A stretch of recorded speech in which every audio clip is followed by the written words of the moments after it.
as the deer pants for the water, so my soul longs. My name is Joshua Alexander, and welcome to Text Talk.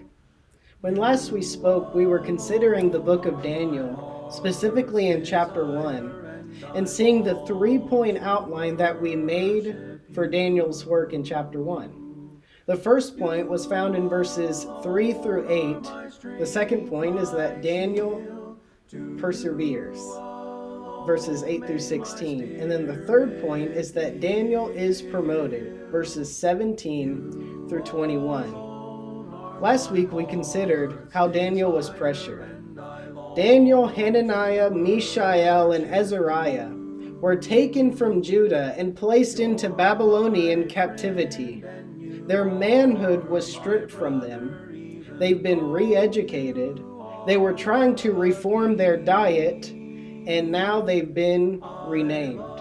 All of their previous name represented the God that they served, Yahweh, and they changed their names to different Babylonian gods in an effort to completely wipe out their identity in God. But now we're going to see this week how they responded to this challenge.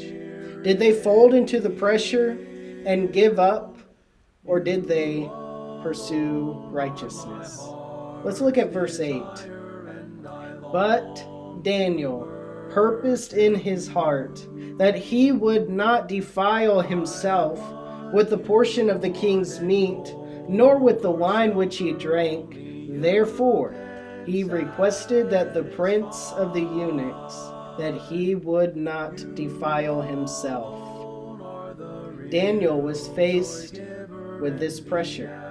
He could have easily broken down and said, all right, I will eat the king's meat, I'll drink the king's wine, I'll do whatever the Babylonians want me to do. But that's not what Daniel did. The Bible says that Daniel purposed in his heart. When do you think Daniel made the decision that in light of what was happening around him, no matter the physical consequences, he would stand with God? I do not believe that Daniel waited till he was in this position to make that decision. I believe that decision was made long before, in the land of Judah, when he was learning about God and his conviction about God was growing. He decided that he would stand with God no matter the circumstance that he found himself in. What a wonderful example for Christians today. The world throws all kinds of pressures to Christians. Conform to the way that we want you to do. Why do you cause such a fuss about the things of God? Why don't you just give in to what the world is doing? Make the decision today that no matter the earthly consequences, you will stand with the living God. Drop down to verse 9. And God brought Daniel into favor and tender love with the prince of the eunuchs. And the prince of the eunuchs said to Daniel, I fear my lord, the king, who hath appointed your meat and your drink. For why should he see your faces worsen, liken than the children which are of your sort? Then shall make me endanger my head to the king. Did you catch what the prince of the eunuchs said in that verse? He said, I fear the king. I fear what Nebuchadnezzar will do to me if I do not give you his meat and the king's wine. Daniel feared someone who is far greater than Nebuchadnezzar could ever dream to be. Daniel feared the one true living God. I'm reminded of Acts chapter 5, verse 29, Then Peter and the rest of the apostles answered and said, We ought to obey God rather than man. Daniel feared God, and he would follow God till his dying breath.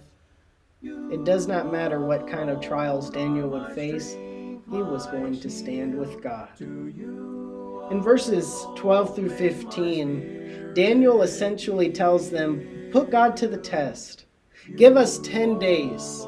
We will eat the vegetables And let the Babylonian servants eat the king's meat and drink the king's wine, and we'll just see who's better off after 10 days. Sure enough, 10 days went by. Daniel, Hananiah, Mishael, and Azariah ate of the vegetables, and the Babylonian servants ate the king's meat and drank the king's wine. And these men who followed the way of God came out far better than the ones who ate the king's meat and drank the king's wine. And I want you to notice verse 16 as we close this point. Thus Melzar took away the portion of their meat and the wine that they should drink, and gave them pulse. And that word pulse is the word vegetables. Because Daniel stuck to that which he knew was right and did not cave to the ways of man, he was able to change the culture that he lived in. I wonder if there's anything that Christians can learn from that. As Christians, we're called to be the salt and the light of the world. We're supposed to be different than the ones around us. If we decide not to cave into the pressures of the world, then we will be glorious just as God has made us glorious. If we do not give in to the pressures of this world, and we stay true to that which we know is right, then we will be following the example of Daniel here in this passage, and perhaps we can change the culture of the world in which we live. That's all the time we have for today. Next week, we will see God's response to their courageous observance to his will. My name is Joshua Alexander, and this has been Text Talk. Goodbye for now.